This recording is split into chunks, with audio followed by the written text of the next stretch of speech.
చిన్నగా లాగు పట్టుకొని లాగా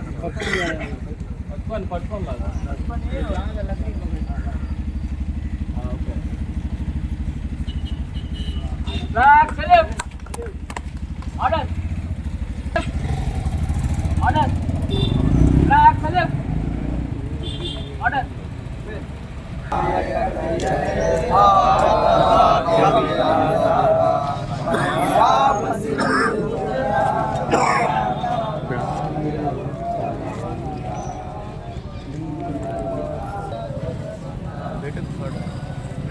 बाबा जरा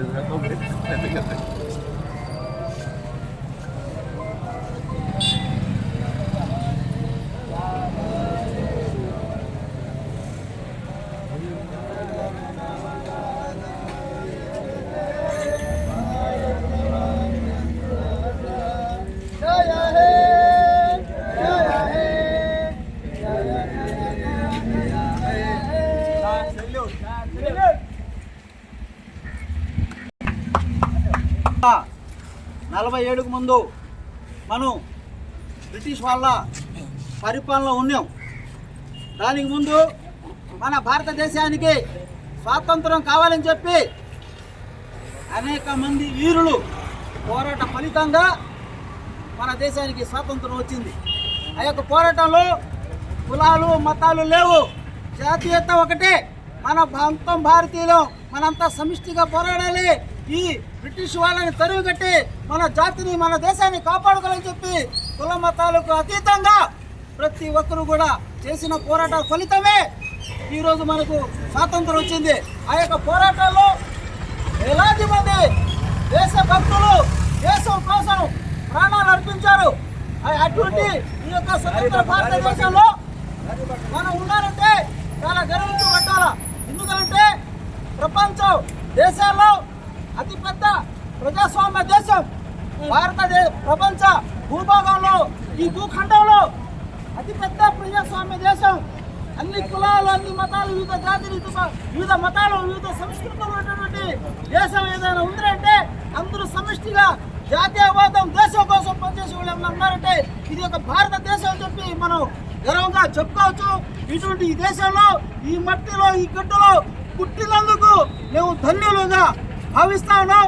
ఇటువంటి ఈ పరిస్థితుల్లో మన దేశ సమగ్రత కోసం, అదేవిధంగా మన రాష్ట్ర అభివృద్ధి కోసం, మన నియోజకవర్గ మన స్థానిక ప్రాంతాల అభివృద్ధి కోసం మనం అందరం కూడా కంకణం కట్టుకుని మన యొక్క ప్రాంతాలను అభివృద్ధి చేసుకోవాలి.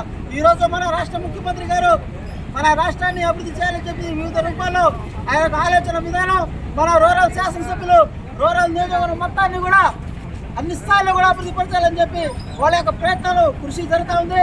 వాళ్ళని బలపరుస్తూ మన ప్రాంతంలో ఉండేటటువంటి ప్రజాధికం మొత్తం కూడా సహకరించి మన యొక్క ప్రాంతం మన యొక్క డివిజన్ అభివృద్ధికి అందరూ తోడ్పడతారని చెప్పి ఈ సందర్భంగా తెలియజేస్తూ ఈ కార్యక్రమం జయప్రదం చేసేదానికి పాల్గొన్న ప్రతి ఒక్కరికి కూడా అభినందనలు తెలియజేస్తా ఉన్నాను.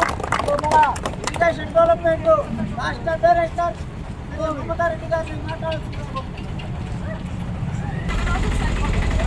78 సంవత్సరాల నుంచి మనం చెప్పుకుంటూ ఉన్నాం.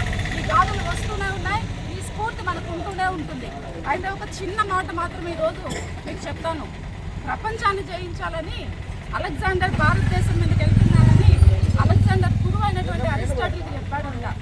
అరిస్టాటిల్ చెప్పాడంట, నువ్వు ప్రపంచంలో ఎక్కడికైనా వెళ్ళు కానీ ఒక్క భారతదేశం దగ్గరికి వెళ్ళొద్దు అని చెప్పారంట.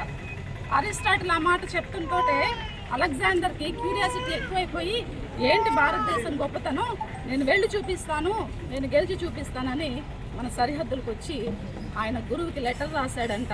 నేను భారతదేశానికి వచ్చాను, మీకేం కావాలో చెప్పండి గురుదక్షిణ కానీ. అయితే నేను చెప్పినా కూడా వినకుండా అరిస్టాటిల్ వెళ్ళాడు కదా అలెగ్జాండర్ అని చెప్పి ఒక లెటర్ రాశాడంట. నువ్వు నిజంగా యుద్ధంలో గెలిస్తే, భారతదేశం మీద గెలిస్తే నాకు గురుదక్షిణగా 5 తీసుకురా అక్కడి నుంచి అని చెప్పారంట. చెప్తే 5 ఏంటంటే ఒక మట్టి తీసుకురమ్మన్నారంట. ఆ మట్టి యొక్క విశిష్టత ఏంటి అని అడిగాడంట అలెగ్జాండర్. ఆ మట్టిలో చాలామంది పుట్టి మహర్షులు, మహిమాన్వితులు, గొప్ప గొప్ప వ్యక్తులు పుట్టి ఆ మట్టి పునీతమైంది. ఆ గడ్డలో మట్టి తీసుకుని వస్తే నేను ప్రతిరోజు పూజించుకుంటాను, ఆ మట్టి నాకు కావాలని అడిగారంట. తర్వాత గంగాజలాన్ని అడిగారంట. ఆ గంగాజలం తీసుకుని వస్తే సాక్షాత్తు గంగామాతే హిమాలయాల్లో పుట్టి అటక్ నుంచి కటక్ వరకు వచ్చింది కాబట్టి ఆ గంగాజలం కావాలని అడిగాడంట.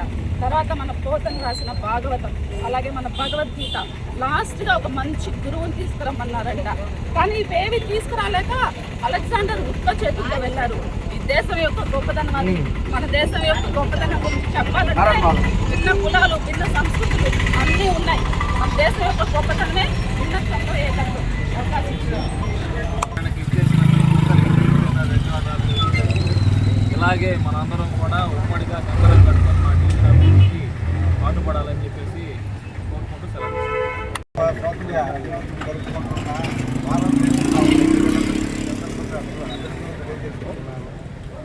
ఎంతోమంది త్యాగబలం, కృషి, పట్టుదల కారణంగా స్వాతంత్రం లభించింది. ఈ సందర్భంగా ఆ రోజు స్వాతంత్రం కోసం పోరాడిన ప్రతి ఒక్క వ్యక్తికి మనం ఈరోజు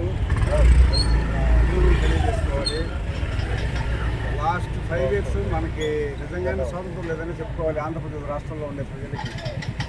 ఈ 5 yearsలో ఇప్పుడు ఈ సంవత్సరమే మనకి నిజమైన ఆంధ్రప్రదేశ్కి నిజమైన స్వాతంత్రం వచ్చింది. చంద్రబాబు నాయుడు ముఖ్యమంత్రిగా చేసిన తర్వాత ప్రతి ఒక్కటి సర్దిద్దుతో రాష్ట్రాన్ని అగ్రగామిగా తీసుకుపోవడానికి కేంద్ర సాయంతో ఈ రాష్ట్రాన్ని అభివృద్ధి పథంలో నడిపించి రాబోయే రోజుల్లో ఆంధ్రప్రదేశ్ భారతదేశంలో అగ్ర రాష్ట్రంగా ఉండాలని ఈ సందర్భంగా కోరుకుంటూ సెలవు.